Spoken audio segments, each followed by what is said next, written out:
2021년 하나님 형상으로 지음받은 모든 성도에게 창조주 하나님의 이름으로 축복합니다. 할렐루야, 안녕하세요. 영상으로 처음 만나 뵙게 되었습니다. 저는 익산 열방교회 나중균 목사입니다.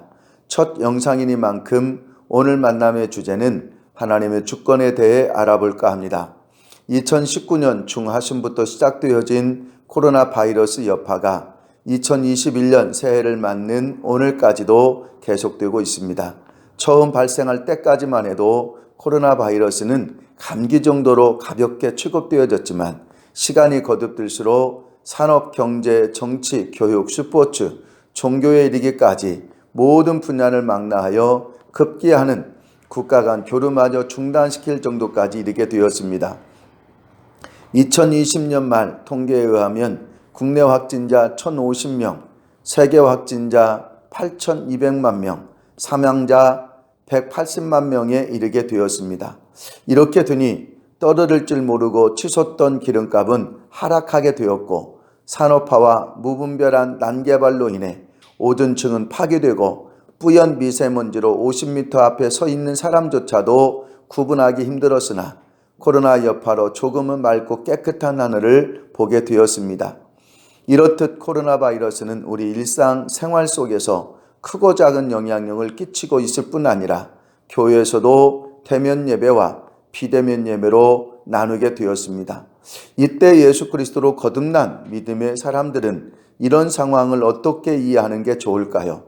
역대상 29장 11절에서 다윗은 자신의 인생을 돌아보며 이런 말씀을 남겼습니다. 여호와여, 광대하심과 권능과 영광과 이김과 위엄이 다 주께 속하였사오니 천지에 있는 것이 다 주의 것이로소이다. 여호와여, 주권도 주께 속하였사오니 주는 높으사 만유의 머리심이니이다. 또 사무엘의 어머니 한나의 고백은 더 구체적입니다. 여호와는 죽이기도 하시고 살리기도 하시고 운부에 내리기도 하시고 올리기도 하시는도다.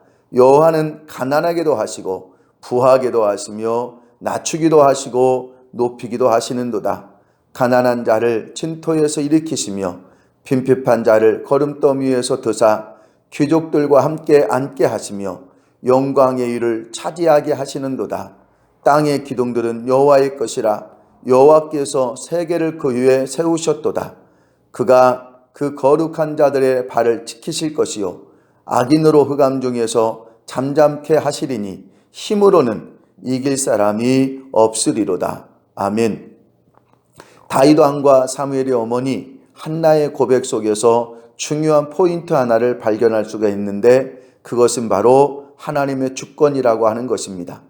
인생 초년기부터 온갖 고초를 형제들에게 당하고 청소년기에는 영적 싸움과 왕권에 휘말리며 하나님에 대한 믿음이 견고하게 세워졌던 다윗은 인생 말년에 하나님의 주권에 대해 추호도 의심 하나 없이 자기 백성들에게 단호하게 선포한 것입니다.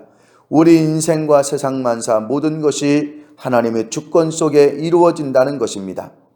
사무엘의 어머니 한나 또한 자녀를 갖지 못하는 한 가지 문제로 자신의 처지와 신앙에 대한 회의감마저 찾아왔을 때 하나님에 대해 죽기 살기로 기도해서 사무엘을 얻게 되었습니다. 이때 고백한 내용이 사무엘상 2장 6절로 9절 말씀, 인생사 모든 것이 하나님의 주권 속에서 있다고 하는 것을 깨닫게 된 것입니다. 한 개인의 인생과 한 나라의 흥망성쇠에 이르기까지 하나님의 질서, 하나님의 시간표 속에 들어있지 않는 것이 없는 것입니다. 하나님의 백성이자 믿음의 백성들이 하나님의 주권을 믿는다고 하면서도 선택적 주권을 바라고 믿는 것 같아서 참으로 안타까울 때가 많습니다. 이제 코로나 종국을 마치게 되면 새로운 시대는 현재 진행되는 개발의 속도보다 적어도 10년은 더 빨라들게 될 것입니다. 이때를 위해 하나님의 백성이자 천국 시민권자인 믿음의 사람들은 더욱 하나님의 주권 속에서 흔들리지 말고 믿음을 견고하게 세워 가시는 2021년 한 해가 되시기를 간절히 소망합니다. 성도 여러분, 주님의 축복에 함께하길 기도하겠습니다. 감사합니다.